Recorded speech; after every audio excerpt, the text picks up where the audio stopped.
silver lovers, silver buyers, silver holders, and silver people getting taken to the cleaner. And a lot of people, whether it's the SLV, whether it's this one is the granddaddy of it. And Brian Plain is the one who had called for a market top because I was not focusing on this top. And he had brought it to my attention right here on 4-1, starting that month out. And 5-1, like I said, okay, well, this one's going to come down hard, right along with the SLV when it was up right below the 48 handle, and all those live videos are there. This thing topped out, my friends, at 382, and we're at a 10-month moving average right here on this monthly moving average. Let me get this down a little bit. So basically, you're at 64.9% on the percent DS, whereas you were 92%, and this is on a monthly. So we're still fairly at 65% on a monthly. It's not cheap. It's still longer term overbought. The 10-month moving average is where we undercut it, we hit it. This is the 3-month breakout to all-time highs. It's at jeopardy. The neckline on the monthly bar right here is very crucial. Well, let me draw this a little straighter because I'm doing it freehand. It's right here, right there. And basically, we're violating that. If we sell below the 10-month moving average, we're going to come down. The lower end of that base of 2010, where this bull rally started to the top, right there, to the reversal, if we sell through, that's where we're going to go. Now, that's on a monthly level. Now, when we get over here to a weekly level, is that you will see clearly here when that reversal, what a doji, people get left hanging right here, right there. They're hanging. They're hanging. And we came down on the weekly level where the weekly breakout of these double tops right here where we were corrected, and we burned. And silver was hot. Everybody was exuberant. We made the highs. But people, we have cut more than in half. And basically, the weekly bounce right here is exactly at this major breakout line.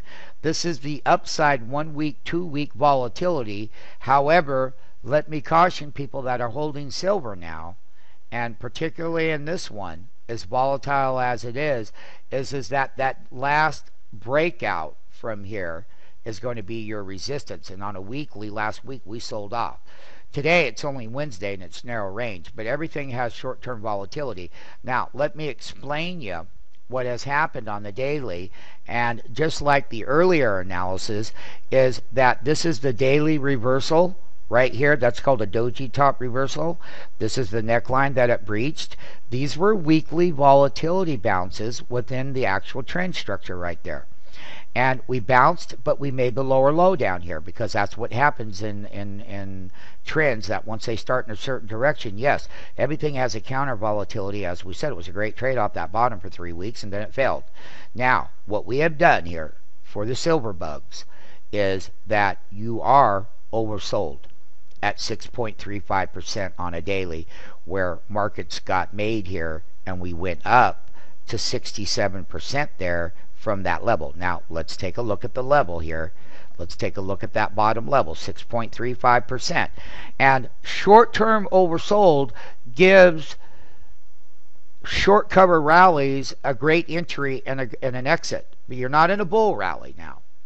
You're in a severe bear reversal. However, you will get in a shorter term. So there's short term, medium term, and long term. Once again, same rule applies. Kind of like in all the indexes I did today. We're getting short term oversold where you can get these rallies. But then again, the hangover here is that if you look at this rally careful right here, once again, MMTs, 6.35% to the top of that reversal counter trend. We got back up to 67% on a daily. Now, that is very shorter macro 5, 7, and 10 and 20 days trading. 20 days being a full trading month. So, short-term oversold causes good entries, but if you're not selling those entries up at these highs, you can see that you hit 67%. The buying opportunity was here on a daily. Short-term oversold. Here, right now, you're still at 57.2%.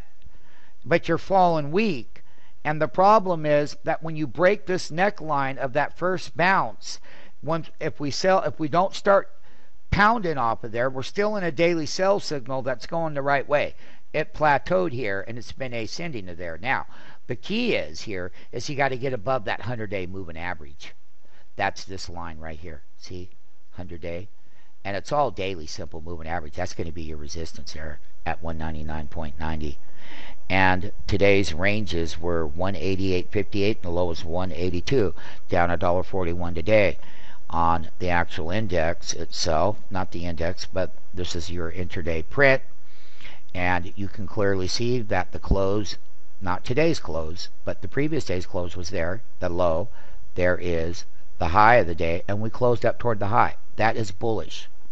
So when you do close up toward the high, and that you, because of the kind of volatility in this thing, is that it's a good move. If you are holding it overnight, you still have risk, but you don't have nearly the risk in standard technical analysis as when something is closing up toward the high of the day. So if we break that trend line, we're going to come back down here, and the green line was a 200-day moving average where short sellers had such a big move now that there was a big buy to cover. So if you're shorting up here and you're dropping well over 200 points now, a lot of people are in a death trap here. And they held it down. What happens is with the public is it gaps down the first time, well, okay, it's going to stop. Then it gaps down again, and it doesn't stop. And then they think, well, it's going to bounce like it should. But the 10-day simple moving average was rolling over, crossed over the 20-day. Now you're flattening out, which is much more bullish than its original bearish part of that crossover as far as standard technical analysis go. When does silver get better is when you get back to a daily buy signal up here. And that you can consolidate, and that this is going to be the range between short-term top resistance, short-term support, and the lower end of that support of where that rally happened. Why did it happen? It's all because of short-term macro event of 6.35. And right now, even in the current market and certain other individual names, we're starting to see some of these things come into play that make good trades off that bottom within the original bear bull rally bear reversal. And that's why you have ranges and whatnot. You just need to know where you're at in the cycle of that range, because if you're not careful, you can get your head handed to you. That's for AGQ, both working daily, weekly, and monthly.